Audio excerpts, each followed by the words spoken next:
ஜென்ம சனி வருது, உடல்ல சனி வருது, உடம்ப பாதிக்கும், மனச பாதிக்கும் அப்படின்லாம் சில பயங்கள் உங்களுக்கு இருக்கக்கூடும். கவலைப்படாதீங்க. அதுக்கு முக்கிய காரணம் உங்களுடைய ராசிநாதனான குரு பகவான் ஜூன் மாசத்துக்கு பிறகு உச்சம் அடைகிறார். ஜூன் முதல் வாரத்திலே குரு பெயர்ச்சி உச்சம் அடைஞ்சு உங்களுடைய ராசியை பார்க்கறதுனால கண்டிப்பா ஒரு பெரிய ரெசர்வேஷன் உங்களுடைய வாழ்க்கைக்கு இருக்குங்க.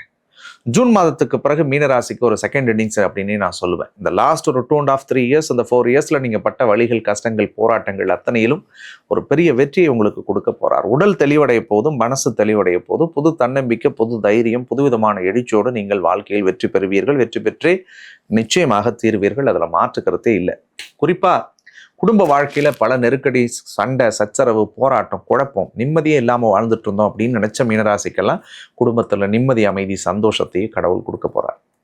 மூன்றாவது நபர்களால பிரச்சனைங்க, மூன்றாவது நபர்களால் நிறைய வழிங்க, மூன்றாவது நபர்கள்ட்ட பணம் கொடுத்து ஏமாந்துட்டுங்க, மூன்றாவது நபர்களால் தேவையில்லாத மனம் கசப்புகள் எனக்குள்ள வந்துகிட்டே இருந்ததுங்க. நம்பிக்கை துரோகத்தை நான் பார்த்துட்டேன். யாரை நம்புறது, யார் நல்லவன் கெட்டவங்க கூட தெரியாம பழகினேன் அப்படின்னு சொன்ன காரங்கள்லாம் மீனராசிக்கெல்லாம் இனிமேல் மாறப்போகுது.